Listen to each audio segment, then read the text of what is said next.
सामने उसकी माँ का बलात्कार कर दिया गया, जिसे अपने ही देश में छुप कर रहना पड़ा और जिसकी पूरी फैमिली को अपना नाम तक चेंज करना पड़ा। वही लड़का आगे चलकर दुनिया के सबसे पावरफुल लोगों में से एक बनता है। 17 साल की उम्र में इसने अपना घर, परिवार, देश सब छोड़ दिया। अंग्रेजी ना बोलने की वजह से इस लड़के को नौकरी तक नहीं मिली और इस लड़के को लोगों का फेंका हुआ झूठा खाना तक खाना पड़ा।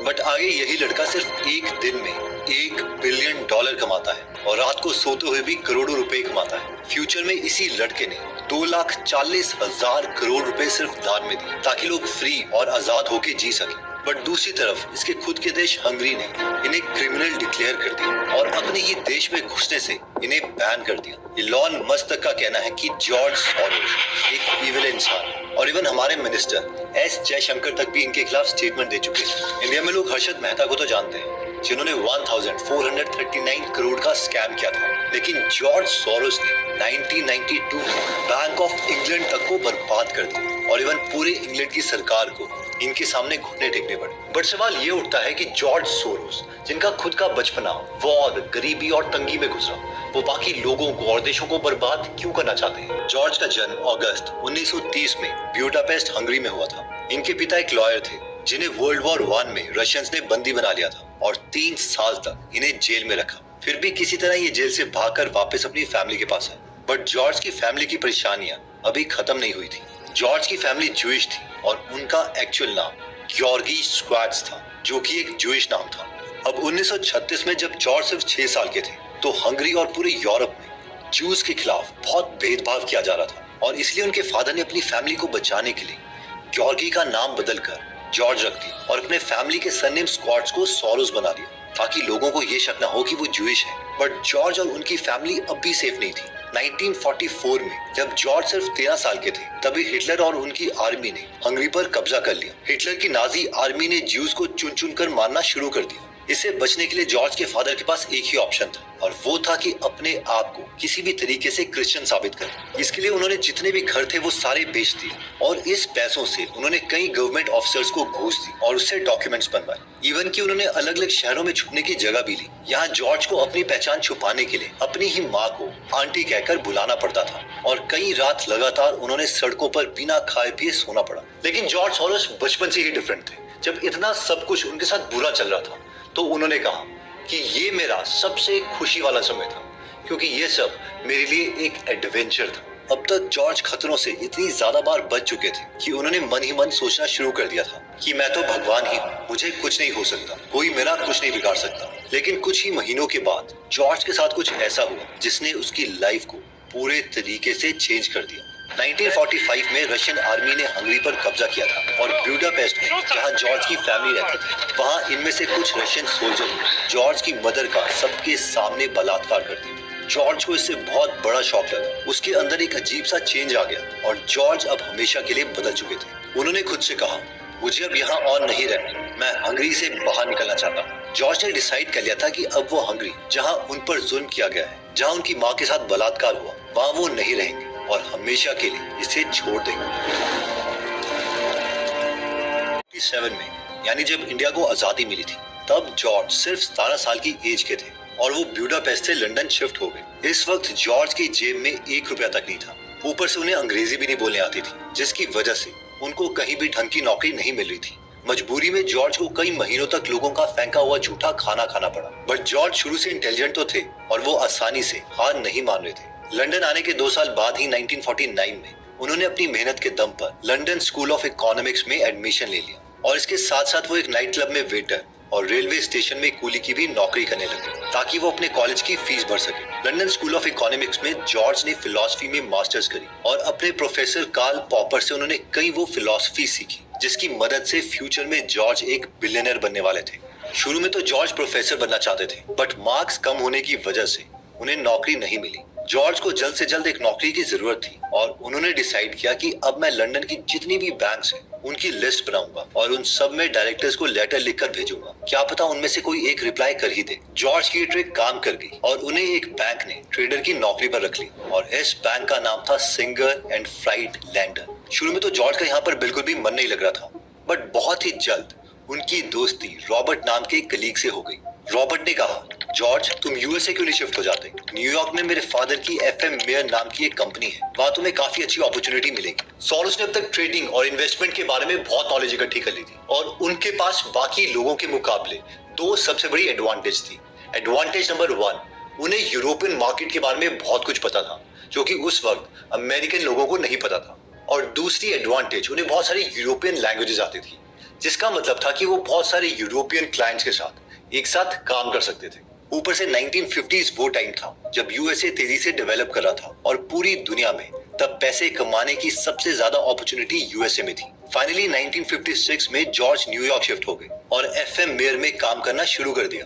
इससे पहले कि हम आगे बढ़े, हमारी पिछली काफी वीडियोस में बहुत से व्यूअर्स ने हमारी एडिटिंग स्किल्स की स्केल, बाकी 60s में यूरोपियन मार्केट काफी ज्यादा प्रॉफिट्स दे रही थी और क्योंकि जॉर्ज यूरोपियन मार्केट्स के एक्सपर्ट थे, उनके बॉस ने उन्हें बुलाया और कहा, जॉर्ज अब से तुम्हारा सिर्फ एक ही काम है, यूरोपियन मार्केट को एनालाइज करो, इनमें अपॉर्चुनिटीज ढूंढो और हमें ज्यादा से ज्यादा पैसे कमा के दो। और जॉर्ज ने किया भी वही। कुछ ही महीनों में जॉर्ज ने इतने प्रॉफिट्स बनाए कि 1967 में आर्नोल्ड और एस ब्लेक रॉडर ने उन्हें इन्वेस्टमेंट रिसर्च का हेड बना दिया और सिर्फ 2 साल के बाद 1969 में जॉर्ज को अपना खुद का इन्वेस्टमेंट फंड दे दिया गया, जिसका नाम था the double eagle fund. George ने डिसाइड किया कि अब वो यूरोप और एशिया के मार्केट्स में इन्वेस्ट करेंगे और उन्होंने यूरोप में जितने भी अमीर लोगों से कॉन्टेक्ट बनाए हुए थे उनको कॉल किया और कहा, आप सब मेरे नए फंड में इन्वेस्ट करो, मैं आपको मैक्सिमम प्रॉफिट्स बना के दूंगा। जॉर्ज ने उनसे $4 मिलियन इस फंड में इन्वेस्ट करवाए और ऊपर से खुद के $2.5 लाख उन्होंने इसमें इन्वेस्ट कर दिए, जो कि एक बहुत बड़ा रिस्क था। पर जॉर्ज की नॉलेज, उनके कनेक्शंस यहाँ भी काम आ गए और 1973 में सिर्फ 4 साल के बाद इस फंड की वैल्यू $4 मिलियन से बढ़कर $12 मिलियन तक पहुंच गई। जॉर्ज अब एक मिलियनर बन चुके थे और हालांकि शुरू में वो $5 लाख कमा के वापस फिलॉसफी पढ़ना चाहते थे, बट अब जॉर्ज को पैसे कमाने की लत लग चुकी थी। सोरोस ने डिसाइड किया कि जितनी भी फिलॉसफी मैंने पढ़ी है वो मैं इन्वेस्टमेंट में यूज करूंगा और ह्यूमन इमोशंस को समझ के मैं पैसे कमाऊंगा। और जॉर्ज सोरोस ने एक ऐसा प्रिंसिपल दिया जो उन्हें रातों रात अमीर बनाने वाला था और ये प्रिंसिपल था थ्योरी ऑफ रिफ्लेक्सिविटी।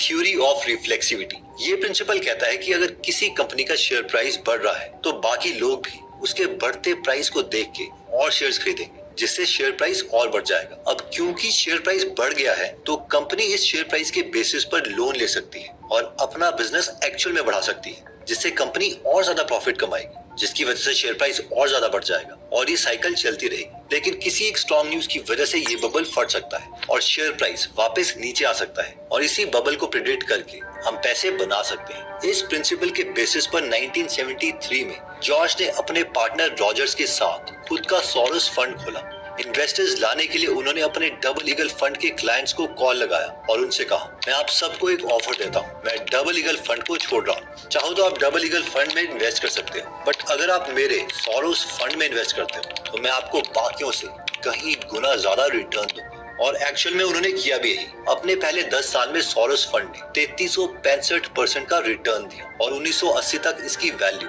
$13 मिलियन से बढ़कर $400 मिलियन हो गई। इस वक्त पर जॉर्ज को वॉरेन बफेट के साथ कंपेयर किया जाने लगा। ऐसी बहुत सी मैगजीन्स थी जो इनको वर्ल्ड्स ग्रेटेस्ट इन्वेस्टर कह रही थी। बट सिर्फ 1 साल के बाद जॉर्ज के साथ कुछ ऐसा हुआ कि वो क्विट करने के बारे में सोचने लग गए। हुआ ये कि 1981 में जॉर्ज ने प्रेडिक्ट किया था कि यूएसए की गवर्नमेंट इंटरेस्ट रेट कम करेगी और जॉर्ज ने बैंक से कई $1 मिलियन का लोन ले लिया और गवर्नमेंट बॉन्ड खरीद लिए ताकि इंटरेस्ट रेट गिरने पर उनको प्रॉफिट हो। बट हुआ एकदम उल्टा। यूएस गवर्नमेंट ने इंटरेस्ट रेट और भी इंक्रीज कर दिए और कुछ ही दिनों में सोरोस का फंड $80 मिलियन लूज कर चुका था। जॉर्ज ने आधे से ज्यादा इन्वेस्टर उनके फंड छोड़ के चले गए और उनकी फंड वैल्यू ऑलमोस्ट 23% से गिर गई। जॉर्ज की लाइफ का ये सबसे पहला बड़ा नुकसान था और एक बार तो उन्होंने रिटायरमेंट लेने तक का सोच लिया, बट उन्होंने हार नहीं मानी और काफी सोचने के बाद उन्होंने डिसीजन लिया कि मैं क्विट नहीं करने वाला, मुझे और पैसे कमाने और अगली बार अगर मुझे किसी चीज में पैसे लगाने पड़े तो इससे भी ज्यादा पैसे। 5 में जॉर्ज को करेंसी ट्रेड में पहली अपॉर्चुनिटी दिखी।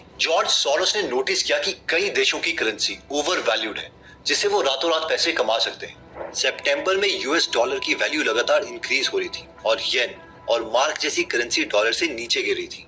जॉर्ज को पता चल गया था कि यूएस डॉलर काफी ज्यादा ओवर वैल्यूड हो चुका है और इसकी वैल्यू कभी भी नीचे गिर सकती है।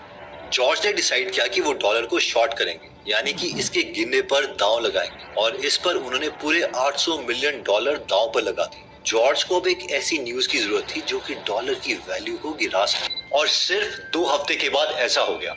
22 सितंबर 1985 में यूके, यूएस, फ्रांस और जर्मनी के लीडर्स ने न्यूयॉर्क में मीटिंग की और प्लाजा अकॉर्ड साइन किया, जिसके अकॉर्डिंग उन्होंने डिसाइड किया कि डॉलर का प्राइस डिक्रीज होगा और बाकी करेंसी की वैल्यू इंक्रीज की जाएगी। इस न्यूज के बाद डॉलर लगातार गिरना शुरू हो गया और 22 सितंबर की रात सिर्फ सोते हुए जॉर्ज ने 40 मिलियन डॉलर का प्रॉफिट किया और अगले 1 महीने में उन्होंने 150 मिलियन डॉलर कमाए। इस पर जॉर्ज ने कहा, जितने भी पैसे मैंने लास्ट 4 सालों में गंवाए हैं, उससे भी ज्यादा पैसे मैंने सिर्फ इस एक ट्रेड में कमाए हैं। जॉर्ज को अब करेंसी ट्रेड की लत लग चुकी थी। उन्होंने सॉरस फंड को अपने मैनेजर स्टैनली के हवाले कर दिया और पूरी तरह से वो करेंसी ट्रेड में उतर गए। उन्हें अब एक ऐसी अपॉर्चुनिटी दिखी जो कि उनकी लाइफ को हमेशा के लिए बदल देने वाली थी और दुनिया के सामने उन्हें एक विलन बना देने वाली थी। 1990s में यूके और दूसरी यूरोपियन कंट्रीज ने एक डील साइन कर रखी थी जिसे एक्सचेंज रेट मैकेनिज्म कहते हैं, यानी ERM, जिसमें होता यह है कि कोई भी देश अपने करेंसी एक्सचेंज रेट को एक फिक्स्ड रेंज में रखती है और इसे एक पर्टिकुलर लेवल से नीचे गिरने से रोकती है, ताकि एक देश जब दूसरे देश से कुछ सामान खरीदे तो उनके करेंसी की वैल्यू एक लेवल से नीचे ना गिरे। बट 1992 में यूके की इकोनॉमी मंदी में चल रही थी और यूके की गवर्नमेंट बड़ी मुश्किल से पाउंड को एक प्राइस से नीचे गिरने से बचा रही थी। यहाँ पर सॉरस ने प्रेडिक्ट किया कि यूके की गवर्नमेंट अब पाउंड को और नीचे गिरने से नहीं बचा पाएगी और उन्हें इस ERM डील से बाहर आना ही पड़ेगा। पहले तो जॉर्ज ने $1 बिलियन पाउंड के गिरने पर लगा दिए, लेकिन जल्दी ही उन्होंने इससे भी बड़ा दांव लगाया और लोन लेकर पूरे $10 बिलियन पाउंड के अगेंस्ट लगा दिए। पाउंड पर गिरने का प्रेशर बहुत ज्यादा था और सॉरस को लोगों में पैनिक क्रिएट करने के लिए बस एक न्यूज की जरूरत थी। सितंबर 16, 1992 यानी कि ब्लैक वेडनेसडे को वही हुआ जो जॉर्ज सॉरस ने एक्सपेक्ट किया था। जर्मन इकोनॉमिस्ट हेलमट ने एक इंटरव्यू में इनडायरेक्टली ये कह दिया कि पाउंड जैसी कई करेंसीज ओवर वैल्यूड है और इस इंटरव्यू के टीवी पर आते ही लोगों में पैनिक क्रिएट हो गया। लोगों ने पाउंड को एग्रेसिवली बेचना शुरू कर दिया और पाउंड अब लगातार नीचे गिर रहा था। गवर्नमेंट ने बहुत कोशिश की बट लास्ट में सॉरस के सामने उन्होंने घुटने टेक दिए और यूके के फाइनेंस मिनिस्टर ने उसी शाम अनाउंस कर दिया कि यूके अब ERM से बाहर निकल रहा है, जिसके तुरंत बाद ही पाउंड की वैल्यू 25% नीचे गिर गई और सिर्फ एक दिन में जॉर्ज सॉरस ने $1 बिलियन का प्रॉफिट किया और यूके गवर्नमेंट को टोटल $4 बिलियन का नुकसान हुआ। इसके बाद जॉर्ज को एक नया टाइटल दे दिया गया था, the man who broke the bank of England. George ने अपने फायदे के लिए यूके की पूरी इकोनॉमी बर्बाद कर दी थी और उनको अब एक इविल इंसान की तरह देखा जा रहा था। देखिए, सॉरस जो है वो कहते हैं कि मुझे कोई फर्क नहीं पड़ता कि इसके सोशल कंसिक्वेंसेस क्या होते हैं, मुझे सिर्फ इससे फर्क पड़ता है कि मैं कितने पैसे कमाता हूँ। यहाँ तक कि 1997 में मलेशिया के प्राइम मिनिस्टर ने ये तक कह दिया था कि जॉर्ज सॉरस को कोई फर्क नहीं पड़ता, वो जानबूझकर हमारे जैसे देशों को डुबाना चाहते हैं ताकि सिर्फ वो अपने प्रॉफिट कमा सके। और सिर्फ देश ही क्यों, पैसे कमाने के लिए सॉरस कंपनी के लीडर्स को भी बर्बाद करना चाहते हैं। फॉर एग्जाम्पल, जब अदानी की रिपोर्ट आई थी हिंडनबर्ग के द्वारा, तो उन्होंने मोदी जी और अदानी के बीच में कनेक्शंस बताए थे। Modi and business tycoon Adani are close allies. देखिए, सॉरस जो है वो 93 इयर्स के हो चुके हैं और बचपन से उनके साथ बहुत कुछ बुरा हुआ है, लेकिन फिर भी मुझे लगता है कि उन्हें सिर्फ अपनी ट्रेड्स करनी चाहिए और बाकी देशों को या लोगों को जानबूझकर डुबोने की कोशिश नहीं करनी चाहिए। बाकी आप कमेंट करके बता सकते हैं कि आपको इनकी पर्सनैलिटी के बारे में क्या लगा। मिलते हैं दोबारा नेक्स्ट वीडियो में। जय हिंद।